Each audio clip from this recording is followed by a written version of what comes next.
On my banger, we live. I got 10 Maybachs outside.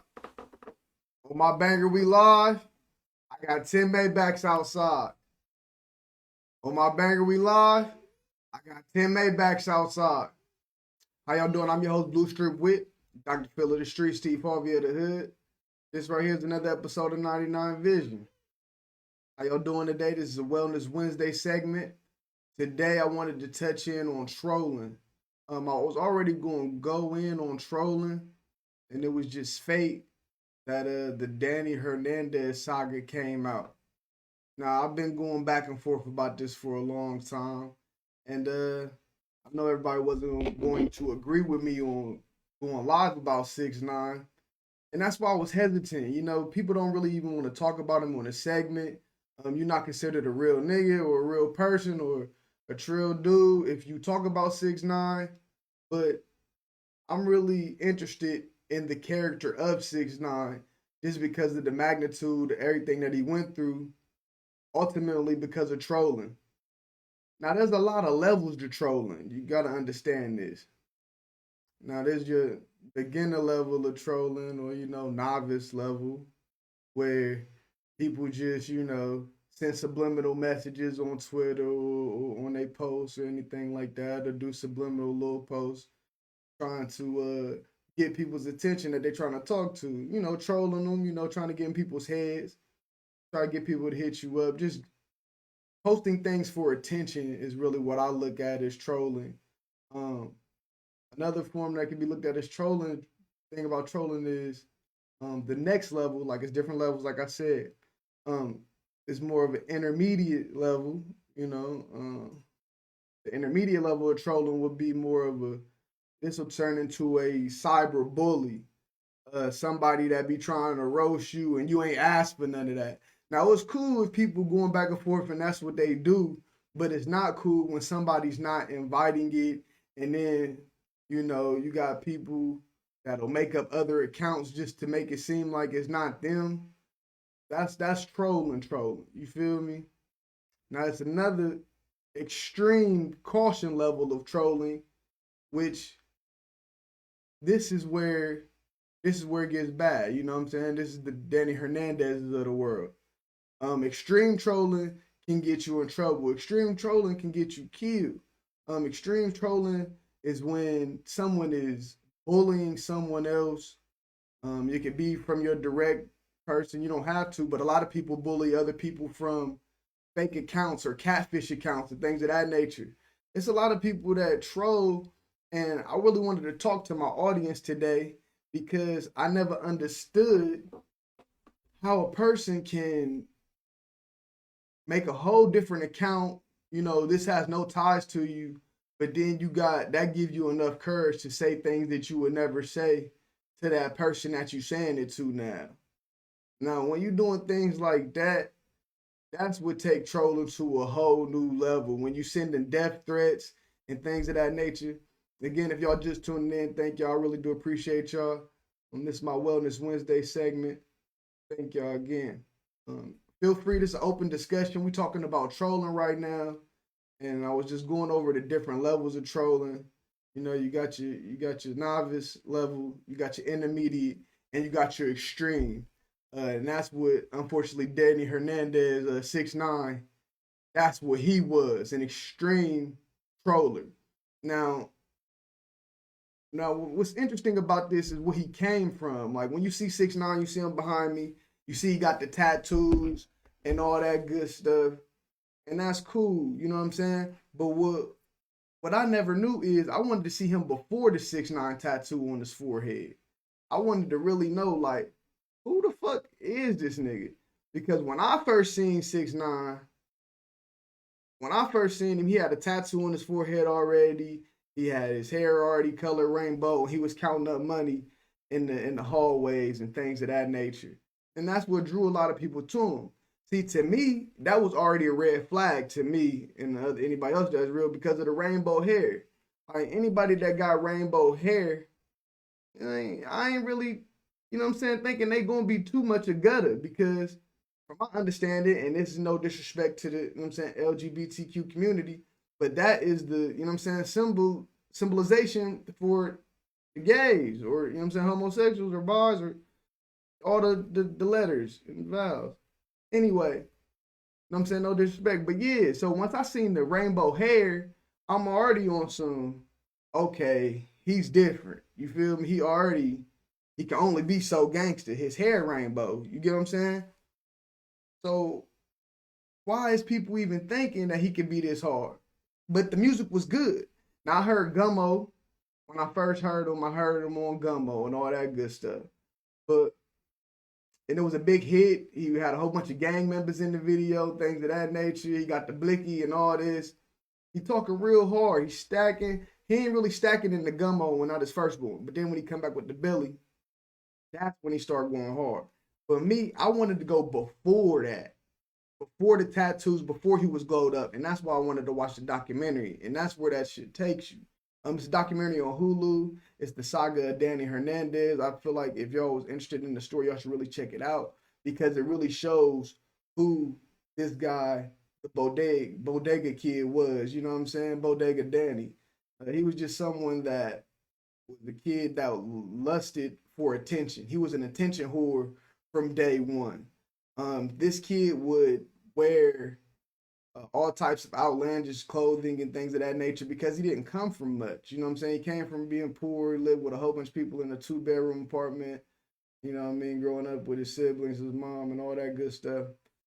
And, you know, they paying a lot of rent for a little bit of apartment in New York.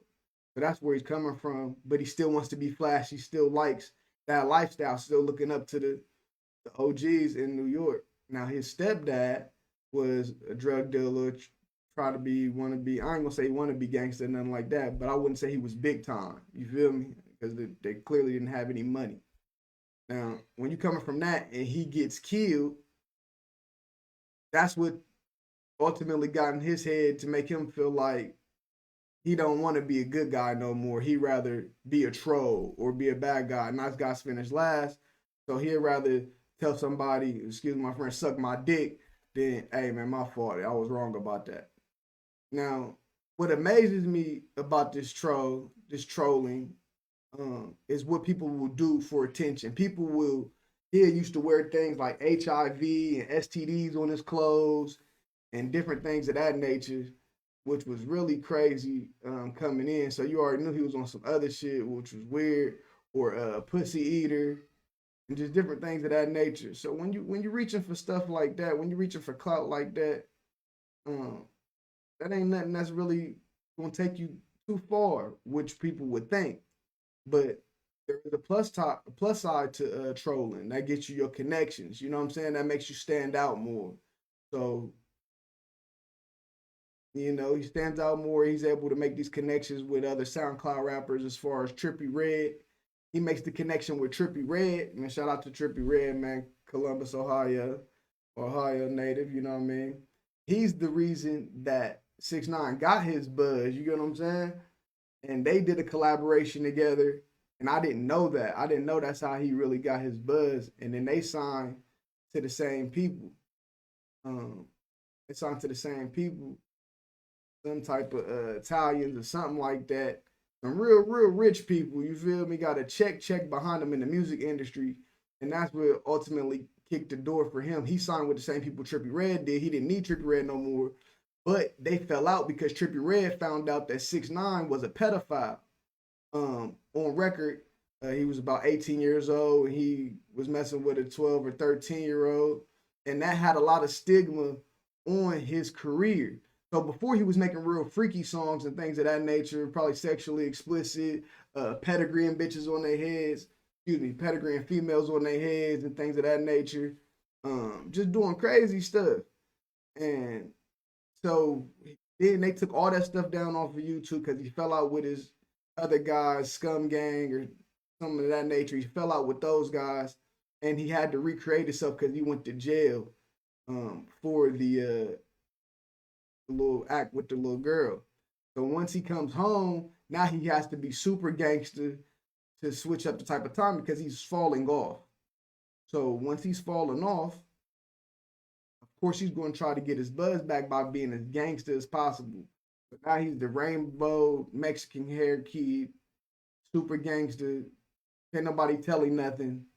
And it's just crazy how you can go from doing that. Now you trolling the likes of people like Chief Keef, Trippie Redd.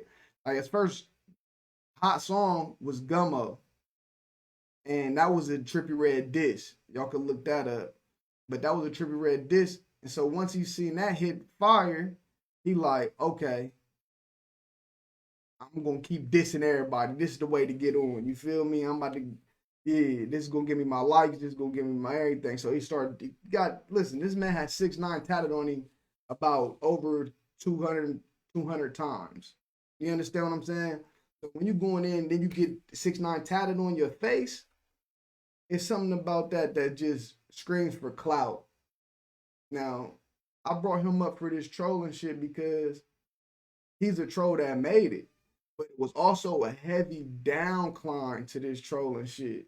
And that's what you don't understand, man. You're really risking your life out here in this rap industry. You have to watch what you're promoting, watch the lyrics that you're speaking, and just watch what you're promoting just as a person out here, because you never know when your last day will be here. You'll never know who is not taking these as a joke. Now you can go to the judge and say it's a joke and you was just playing along with these 9 trays, but you really took the stand against people that shot at people for you. You sent hits at people, but then you told. So then this turned into some whole other stuff where you become a snitch. Now there's a difference between this make you a snitch. Now, you a snitch when you sending people to do your dirty work and then you telling on them. That's where he was wrong. You understand? And if they're saying people kidnapped him and beat him up and F this girl and all that, but hey, listen, I don't know how many people gonna do 41 years. Just understand that. And you only gotta be a certain type of person that can say, people can say all day they gonna do 41 years, but I don't know if I'm just gonna do 41 years. That's why I don't participate in those type of activities that can come with 41 years. So you gotta watch how you conduct yourself. You know what I'm saying, sidewalk nigga, I'm always gonna be that. But when you promoting this street stuff, you really gotta stand on it. Now, when you get out of jail, you still on that same trolling type of time. And that's the craziest part for me, man. That's the craziest part for me. People still on that same type of time, trolling, trying to do anything that they want to do. Yeah, trying to do anything that they want to do. And that ain't gonna go like that. All this trolling gonna stop, bro.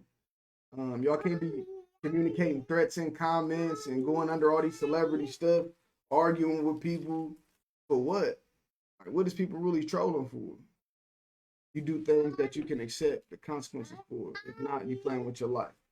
Exactly. Do things that you expect to accept the consequences for. Other than that, you're playing with your life. Thank you, Kay. I really do appreciate that. Didi,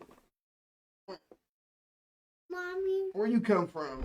Mommy, scared. Where you come from? Mommy. So now I got Didi out here out of nowhere. Mommy, I don't know how he got in the room. Mommy be scared. Mommy did what? But Didi's here now. How you feel about the trolls, Didi? Mommy. How you feel about the trolls? Mommy dear. All right, go get Mommy. Go get her. Go that way. All right. So, anyway, sorry about that. Back to the trolling. Yeah. So many trolls. So little time. But I don't understand why people keep doing it. That's all I'm trying to get to. What it's the ego. Why are you mad at these people? Why are you holding this hate in your heart to be spewing out all this negative energy? You have to watch the energy that you keep. You know what I'm saying? And that's all I really got, man. I ain't gonna keep y'all long, man. Again, I'm Blue Strip with Dr. Phil Street, Steve Harvey of the Hood. Really work on your mind, body, and spirit. And y'all stop trolling out there, man. It's okay for a person to have an opinion. It's okay for another person to have the last word. Y'all ain't got to go back and forth all day. Because at the end of the day, all it's going to result to is somebody getting hurt And you know what I'm saying? Who want to lose their life over an argument at the end of the day, or somebody trying to be funny or be cool? Hello. I mean, you barking up the wrong tree. Y'all playing with fire. Like my dog said, stop playing with your life. If you don't want the consequences that's coming with these things. Thank y'all. I'm saying y'all have a good night. Like, comment, subscribe. I know y'all here.